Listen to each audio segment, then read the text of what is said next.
so focused on what I didn't have.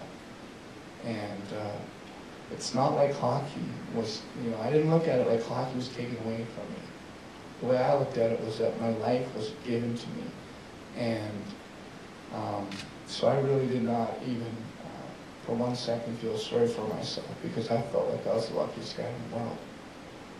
So I stayed at Regions Hospital for another 10 days, I think it was, and then I was transferred to Craig Hospital here, and I'm going to give you guys a little plug.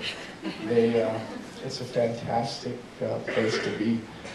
They don't have, I'm not going to put a label on what kind of doctors they have or therapists they have, but it's the way they interact to you with the other patients that makes it such a wonderful place. I would go to physical therapy twice a day, and they do physical therapy in an open room with everyone.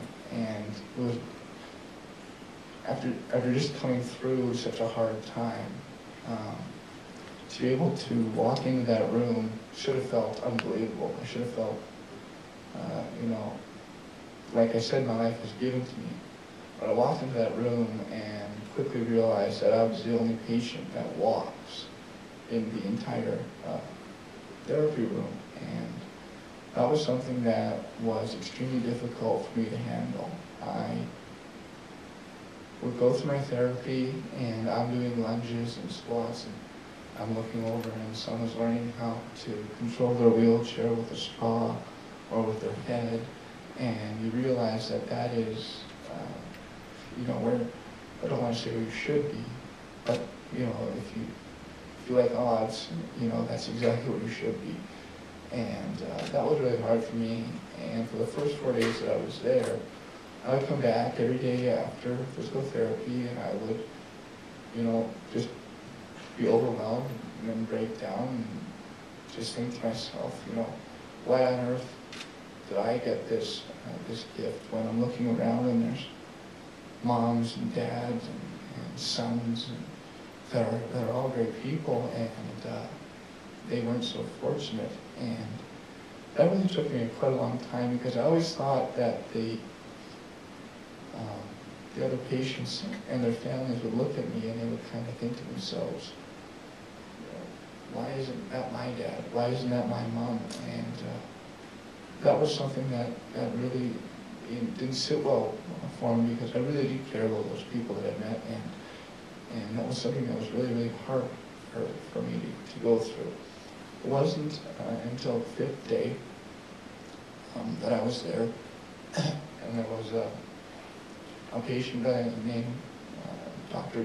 Gary is what everyone called him, and he'd been there quite a while, and he had been pretty emotionless. His story was he goes to the beach, once a year with his wife, and he's in 3 feet of water, and a wave hits him from behind, and he falls down on the sand, and his chin hits the sand, and he breaks his C2, instantaneously quadriplegic.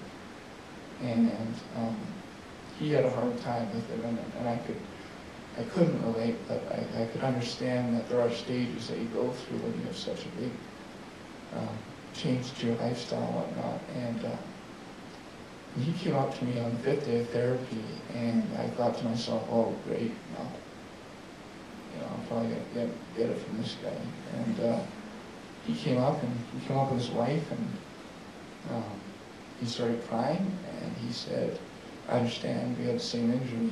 I said, yep, I heard that too. And he said, I just want to let you know how grateful and thankful I am that you will never have to go through anything that I went through, that you're going to have a life to live, and I want you to live it to the fullest. And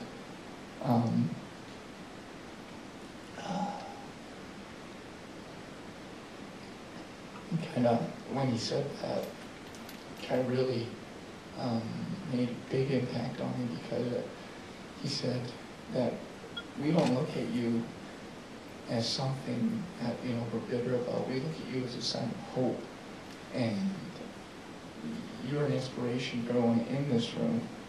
And for him to say that to me after everything he's been through, it's amazing that a quadriplegic can brighten your day when you've gotten every bounce, every stroke of luck to go your way, and you're still upset about things, and yet someone that his life will never be the same, or even close to the same, that they can boost your spirits. That was something that really motivated me, and that was something that really hit home,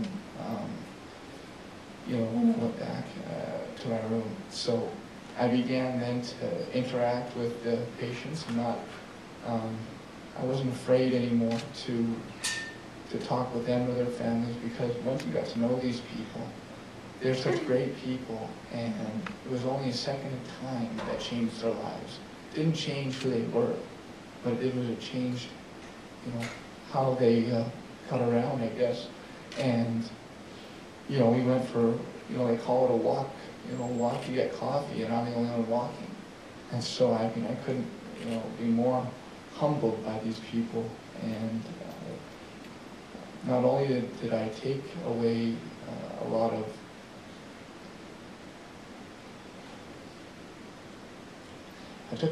inspiration from those patients and those friends, but they gave me the will to keep going and not feel sorry for myself, because so what if you can't play hockey again? So what? It's going to end sometime. But when the doctor said to me, "What's more important to you? Is it more important for you to take that next stride, or is it more important for you to have your future son take that next stride on the ice?" And I said, "Obviously, it's for my son." And that was really hard to grasp, because I want to play hockey, and